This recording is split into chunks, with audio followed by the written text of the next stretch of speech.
Hello అండి, welcome back to my channel Jaithu's kitchen and vlogs. చూడండి, నేనైతే ఇఫ్తారీ కోసము సగ్గు బియ్యము కస్టర్డ్ అయితే చేశాను. ఇది హెల్త్కి చాలా మంచిదండి. డే అంతా ఫాస్టింగ్ ఉంటారు కాబట్టి ఒంట్లో వేడి అనేది ఎక్కువగా ఉండిపోతుంది. దానికోసము కొద్దిగా సగ్గు బియ్యం అయితే చాలా యూస్ఫుల్గా అవుతాయి డీహైడ్రేషన్ కోసం అయితే. అందుకోసం అయితే చేశాను. ఇది మా పిల్లలకి అయితే చాలా ఇష్టము కస్టర్డ్ అనేది. చూడండి, దీన్ని ఎలా ప్రిపేర్ చేయాలో ఒకసారి ట్రై చేసి చూసాము. కావాలంటే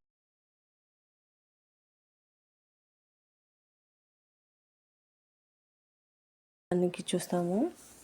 ముందుగా ఒక బౌల్లో హాఫ్ కప్ అయితే నేను సగ్గుబియ్యం అయితే తీసుకున్నాను. దీన్ని ఒక హాఫ్ అన్ అవర్ అయితే సోక్ చేసుకొని పెట్టుకోవాలండి.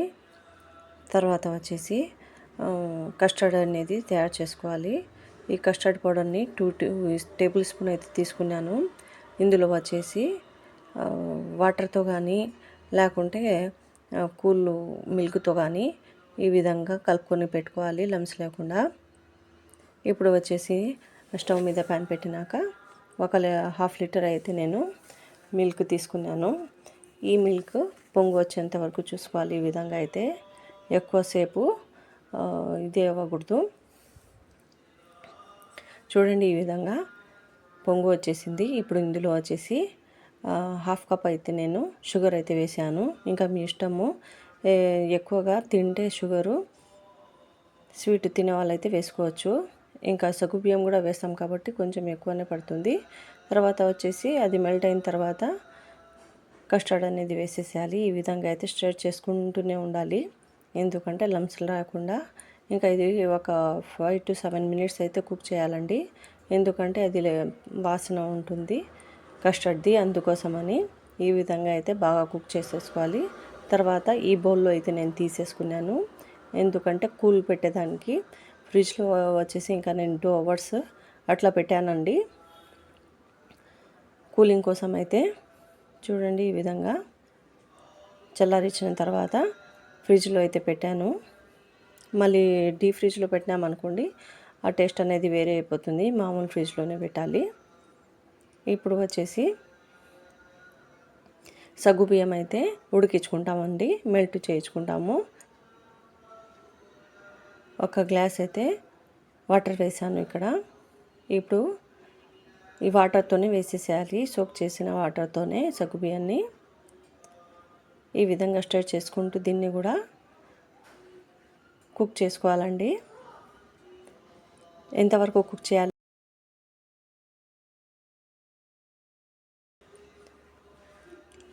ట్రాన్స్పరెంట్ అయ్యేంత వరకు కుక్ చేసుకోవాలి. ఇది లైలాన్ సగ్గు బియ్యం కాబట్టి ఈ విధంగా వైట్గానే కనిపిస్తూ ఉంటాయి. మామూలుగా అయితే బాగా త్వరగానే మెల్ట్ అయిపోతాయండి, కుక్ అయిపోతాయి. ఇది అయితే 10 minutes పట్టింది టైము. చూడండి, ఇప్పుడు బాగా అయిపోయింది కదా. ఇప్పుడు దీన్ని కూడా ఒక పెట్టి డ్రైన్ అనేది చేసేసుకోవాలండి. ఇప్పుడు ఫ్లేమ్ని నేను ఆఫ్ చేసేస్తున్నాను.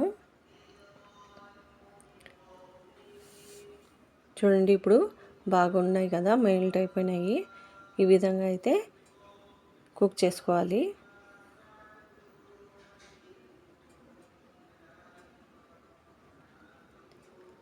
వేడిగానే ఉన్నాయి కదా, సరిపోతుంది. కానీ దీనికి అట్లనే పెట్టకూడదు, కూల్ వాటర్తో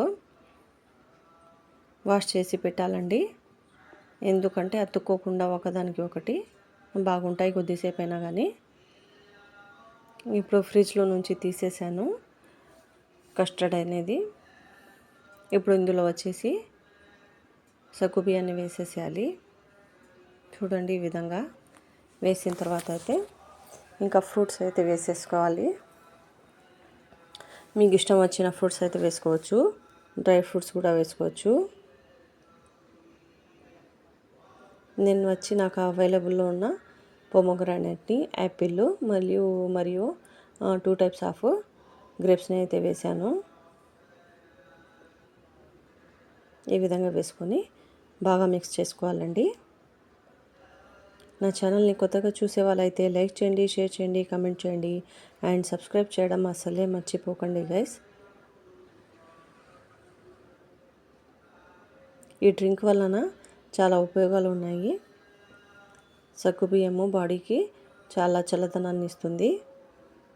చూడండి, ఈ విధంగా సర్వింగ్ బౌల్లో తీసుకోవాలి. ఇంకా సర్వింగ్ గ్లాస్లో అయితే తీసేసుకోవాలండి. మీకు ఈ రెసిపీ ఎలా అనిపించిందో ఒకసారి కమెంట్ చేయండి గైస్. రంజాన్ స్పెషల్ కదా, మీకు ఏ రెసిపీ కావాలనో ఒకసారి కమెంట్లో పెట్టండి. నేను ఆ రెసిపీ అయితే చేస్తాను. నాకైతే చాలా ఇష్టం అండి, నాకు నా పిల్లలకి కస్టర్డ్ అంటే. మీకు ఏ కస్టర్డ్ అంటే?